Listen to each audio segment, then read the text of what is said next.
Week 9 of college football is here. We have picks, we have predictions. I have a feeling week 9 will produce the most amount of exciting games this year.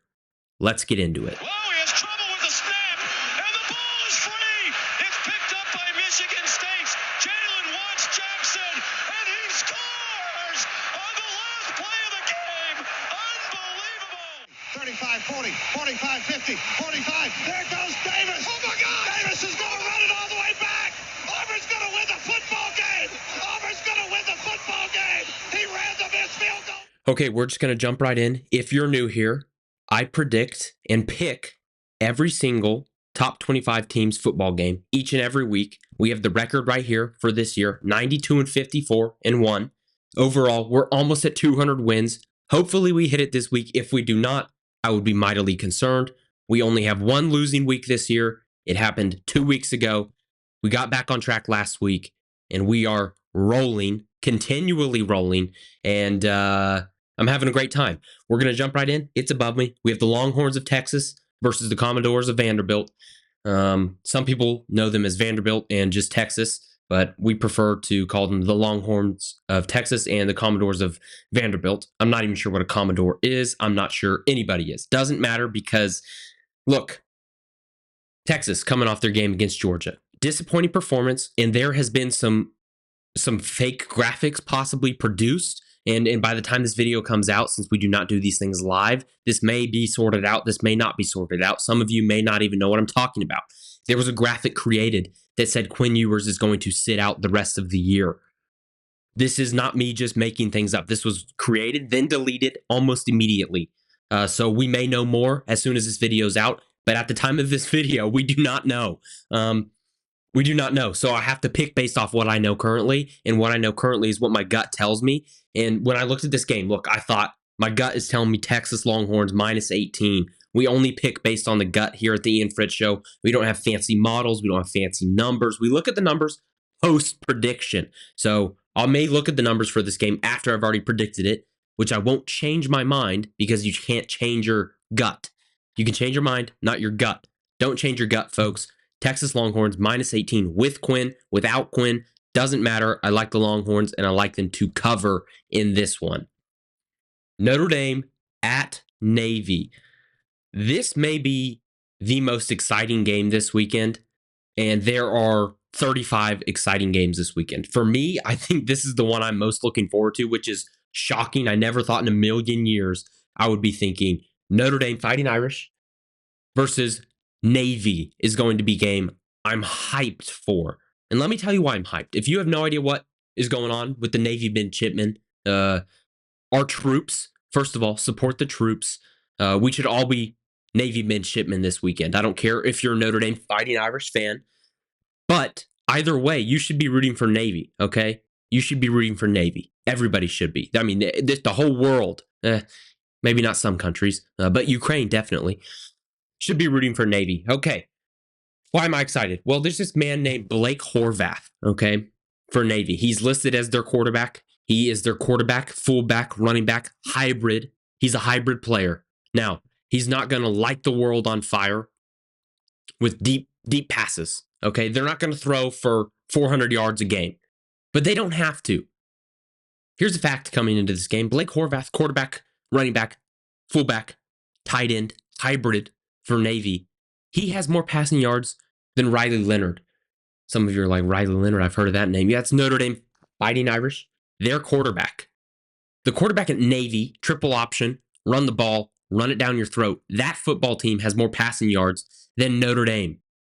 What world are we living in? Well, we're living in the 2024 world of college football where anything goes, anything happens. That's where we are right now. And that's why this Navy game is going to be so fun to watch, okay? Blake Horvath, dude is incredible. Just watch him. If you're not even going to be tuned in for this game, be tuned in, okay? It's 11 a.m. kick. Be tuned in for this football game. You will not be disappointed. Something in me, in my gut, has been on fire this year, ladies and gentlemen. 92-54-1. Don't need to remind you guys, it's right there. I think this might be the most exciting game of the weekend. It's just a gut feeling, and my gut has been phenomenal this year. That's the feeling I have, okay? Now, Riley Leonard, we just mentioned it. He's not going to have to light the world on fire with his arm, okay? He's not going to have to because Navy, quite frankly, this is by far the best team they have faced, okay? Now, it's not saying much. They haven't faced a lot of really good opponents. However, the opponents they have faced, they've beaten them into oblivion.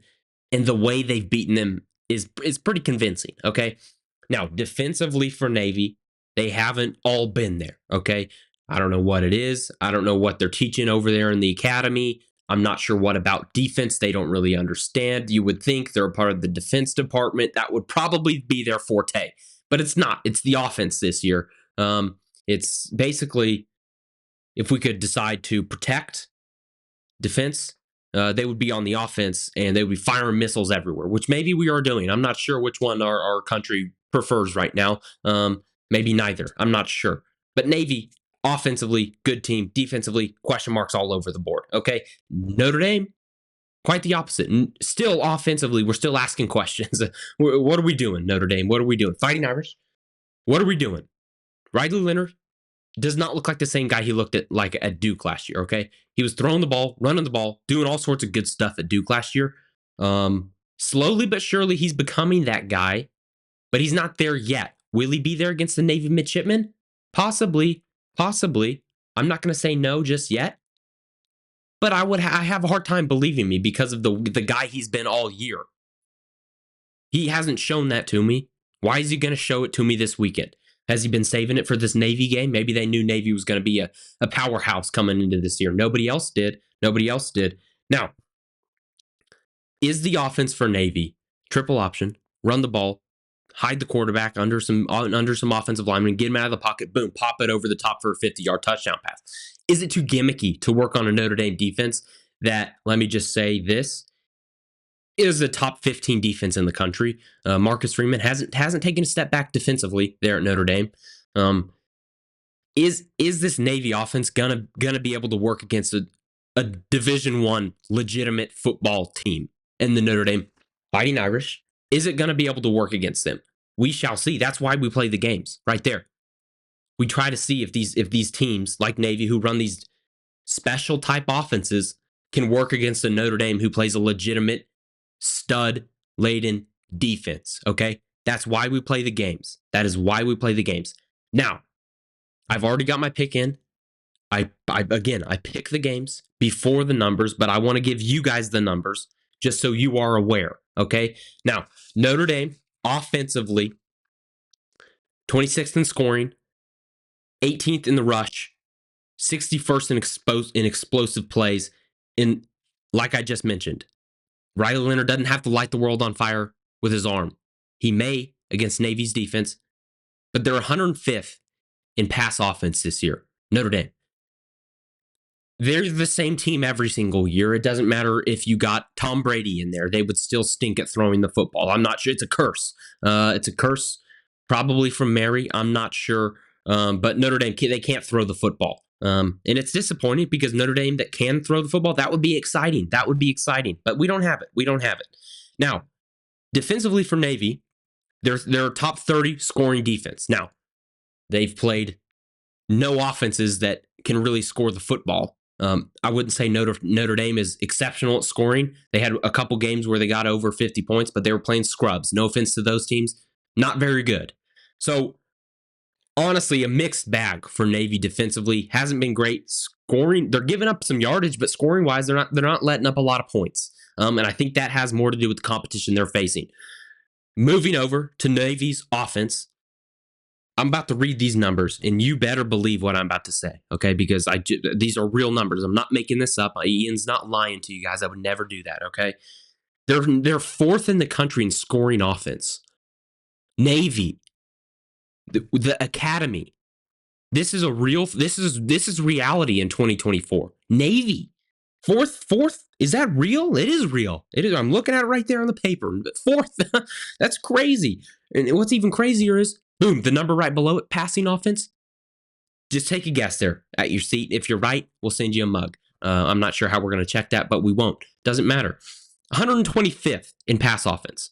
Normally, you see a top 10 scoring offense, and you think, they must be throwing the ball all over the place. throwing deep bombs, explosive plays left and right. No. Not our service academy. We do things differently. We are tough, nose football team. Run it down your throat. Triple option, baby. That's what we do. That's what we do. And that's what Navy does. Now, they're going against the best defense they have faced by far. Notre Dame coming in here with the number 5 ranked defense in the country. Look, it's going to be hard. It's going to be hard to get things done against Notre Dame, okay? Especially with the elite talent they have and the coaches they have on that defensive side of the ball for Notre Dame. How can Navy make things happen? That's going to be the question. Look, I think Notre Dame's going to be able to get theirs offensively by running the football. I think that's going to happen. Now, is Navy going to be able to stick to their game plan and just hold the ball forever, have some sweet plays that you're thinking, I've never seen my nation do that before on a football field? Are they going to be able to do that against Notre Dame? We will find out. We will find out. The gut tells me the Navy midshipmen will cover the 11.5 and win this football game. Support the troops. Let's get a win, Navy. The whole country should be pulling for you. Sorry, Notre Dame. Sorry, Fighting Irish. We're all against you this weekend, and we all should be, okay? Go Navy. Go Navy. Next game up, SMU minus 11.5 at Duke Blue Devils, okay? Or the Blue Devils of Duke. Either way works. And the Ponies from Dallas. Either way works for me. Doesn't matter to me. Look, some of these are going to go quick. Some of these aren't super in-depth like the Notre Dame Navy game. Look, the gut told me immediately, Duke plus 11.5. I'm not sure if they win, but I think they cover, except I don't think the gut tells me they cover. Look, SMU, I've been big on SMU all year, and they're rolling right now. But Duke covers. I would lean SMU winning the game, but Duke covers the 11.5 here. Especially at home night game, give me Duke. Look, Alabama, you're bouncing back this weekend. Missouri, I don't think they're a very good football team. I don't have them in my top 30 right now in the what if poll. We only go to 25, but just a hint, they're not in the top 30. They're not close. So I like Alabama. The gut told me Alabama plus 14.5 all day, every day. Illinois at Oregon. I'm going to take a sip here before I get to this one. If you want one of these mugs, we just had a couple orders come in. Warms my heart that these things are flying off the shelves. They're not, but they're not because we don't really have shelves. But, some people are wanting them and we're giving them to them. So anyways, sidetrack. Illinois at Oregon, minus 25 for Oregon. This is a real line. Look, Illinois is a really good football team. I was looking at, as I'm making these slides, I'm going through, seeing what the lines are. And I like to guess before I see what the line is. And maybe that's just my internal gut throwing out a line. And I was thinking maybe 17.5 for Oregon, 18 I could see. No way this is over 20. Boom, pull it up. Minus 25? Do we not expect the fighting? Do we not respect the Fighting Illini? Do we not respect what they do? What they offer? Big old Brett? Do we not care what he offers up there in wherever Illinois is located? Some nondescript town in Illinois. I can't remember the name off the top of my head, but it's not where it should be in Chicago. It's in the middle of nowhere, I'm pretty sure. Anyways, Illinois plus 25. This might be just a home run pick. Am I getting fooled here? Am I getting fooled? Just getting pulled in by the bookmakers? Okay, odds, whatever they're called in Vegas, the people that come up with these numbers. Am I getting fooled? Am I being tricked? I don't think I am. I love Illinois plus 25. I love it. Absolutely love it. Next game up. Pitt. Syracuse at Pitt for those that are listening on podcast. Minus 6 for Pitt. Favored by 6 points. Look, I don't like picking a lot of underdogs. I don't like it. But I go with what the gut tells me. And the gut told me Syracuse plus 6. Look, Syracuse, they have the one loss.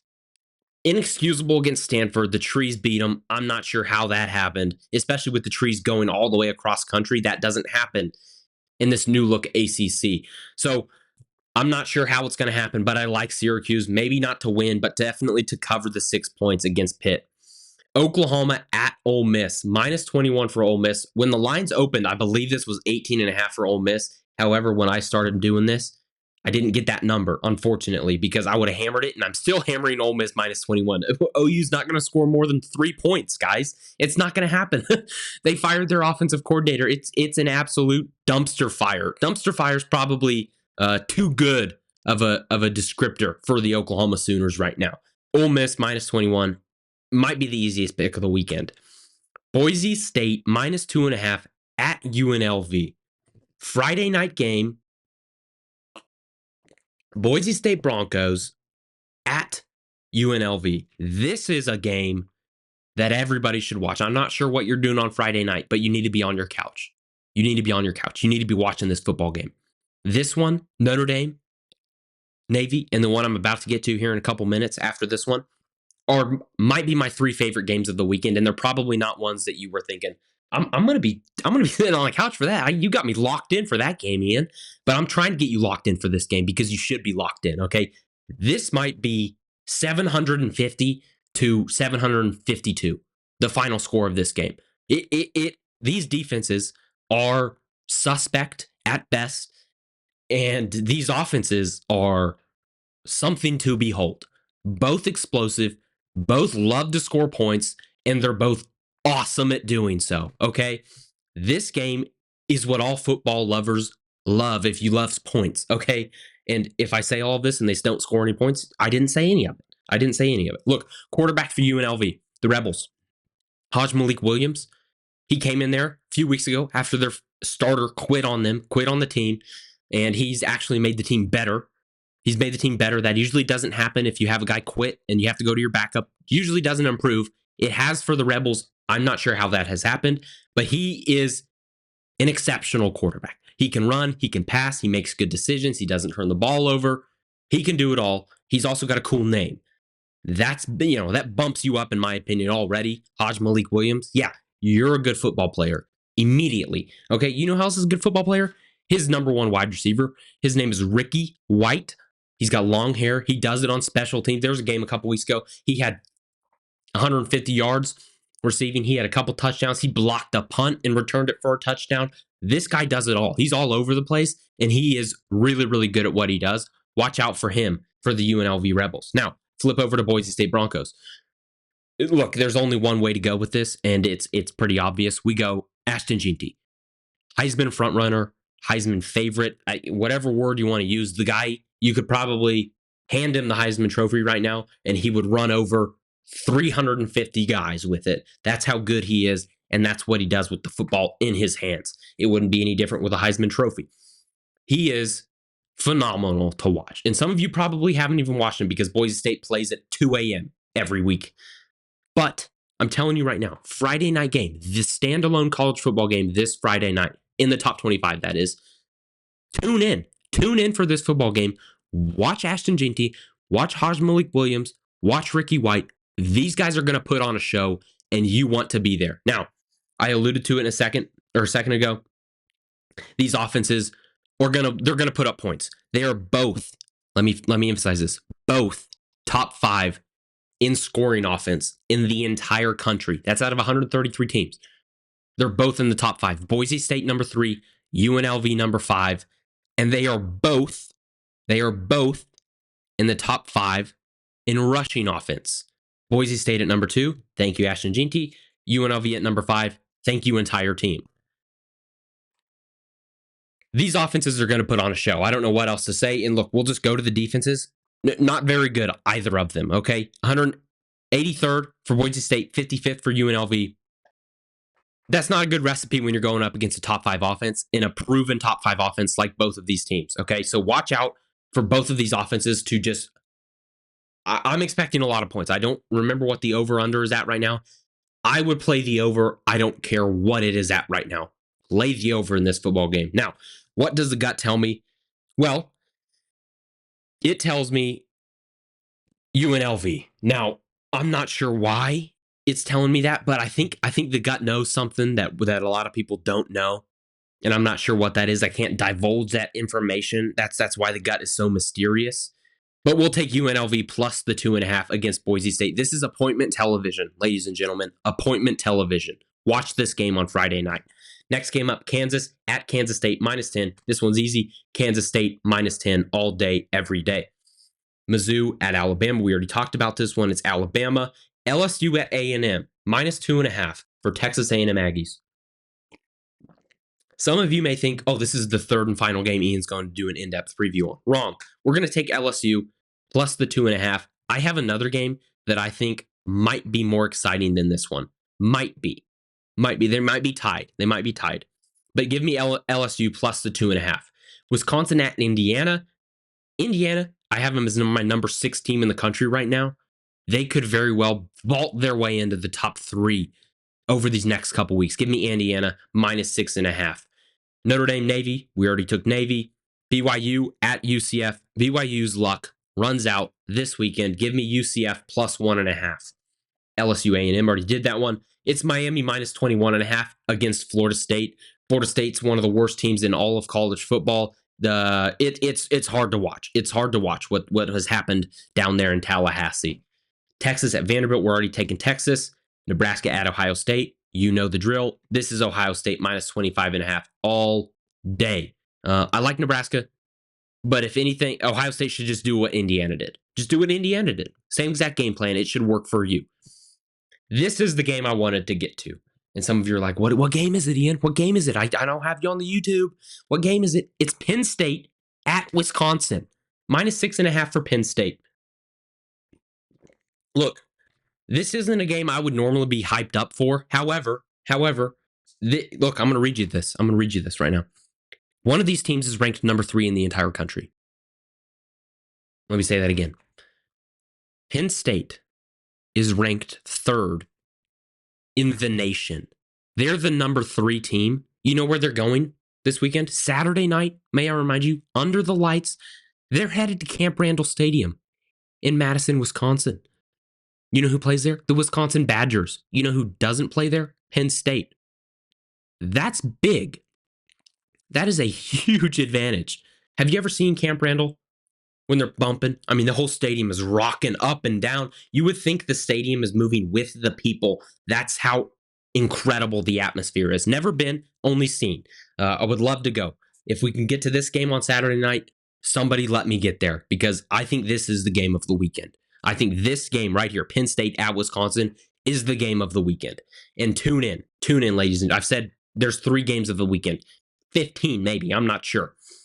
Look, I think Penn State's the number 3 team in the country by default. I think it's not anything they have done. I think they've looked rather unimpressive for the most part this year. They've looked good, but just kind of unimpressive. Just kind of what Penn State has been really the last 5-6 years. Unimpressive. So they're kind of number 3 by default. Number 3 regardless. Good for Penn State. They're there when everybody else falls behind them. So congrats, Penn State. Wisconsin's not number 3, so they've got that going for them. Look, James Franklin and company, they've been really good. They've been really good the past couple years against everybody not named Michigan and Ohio State. And you're thinking, Ian, newsflash, duh. They're not playing Michigan or Ohio State this weekend. It's Penn State all the way. Is it? James Franklin, he only has 1 win at Penn State on the road coming off of a bye. You know what is happening this weekend? He's on the road coming off of a bye, Saturday night football game, Camp Randall Stadium, Wisconsin Badgers, who since their last loss have done nothing but run the ball down people's throats. And let me tell you, ladies and gentlemen, about something about running the ball down people's throats. That will do you wonders if you're playing the number 3 team in the country. That works. That'll play, ladies and gentlemen. That can do some good things for you. Now, Penn State, they're undefeated. Wisconsin, not. Wisconsin has 2 losses coming to USC and Alabama. Now, stylistically, Penn State is nothing like USC or Alabama. They are, honestly, in a lot of ways, the opposite type of team. Now, does that factor in on how Wisconsin plays? I think those were mismatches for Wisconsin, USC and Alabama, kind of high, potent power offense. That's not Penn State. That's not their game. They're gonna play more pro style, which is what Wisconsin likes to do. And I think that's why they're better at playing against it. That's why this line isn't 15-16, okay? So let's get into the numbers. What do the numbers say? Penn State's offense, 28th in the country in scoring. Wisconsin's defense, 67th in the country in score. 18th in the country in scoring defense. They're really good against the pass, 7th in the country in the pass defense, and 61st against the run. Now, Penn State, 25th, 26th, around there for pass and run. So pretty balanced team for Penn State. But I think they're going to have to rely heavily on the run, quiet that crowd down. If you can score early, if you're Penn State, that's where you win this game. Wisconsin's not going to be able to play from behind. They're not going to be able to win the game playing from behind. They have to jump out to an early lead, as do you, Penn State, if you want to win this football game. Something that stood out to me during this, looking into the numbers, I already picked with my gut before the numbers, but it was this. Penn State is 12th in the country in sacks allowed, okay? They're not allowing a lot of sacks. And I was like, man, Wisconsin, that was something I think Wisconsin could expose if they were good at getting to the quarterback. Well, Wisconsin, not good at getting to the quarterback, quite honest. They're 85th in the country in getting sacks. So not good for Wisconsin. They're also not good at taking care of the football, 92nd in the country in turnovers, where Penn State's 47th. So big difference there. However, the gut was hopping on Wisconsin from the very beginning. I'm not sure why, but the gut loves Wisconsin, plus 6.5. I think they win the game outright. Give me the Badgers. Give me the Badgers, baby. We already did Illinois, Oregon. That is all of the picks because Oregon is the number one team in the country. We go from 25-1. A lot of bye weeks this week. Thank you guys for watching. Follow the picks if you want to. I have a feeling it's going to be a pretty good week. Thank you for tuning in. Subscribe down below. Send this video to a loved one, to maybe not a loved one, if you want them to watch some good college football content. So thank you for watching. Subscribe down below. Comment, Ian, these picks are phenomenal, and I'll respond. I love you guys. Bye. Whoa, he has trouble with the snap, and the ball is free. It's picked up by Michigan State's Jalen Watts Jackson, and he scores on the last play of the game. 35-40, 45-50, 45.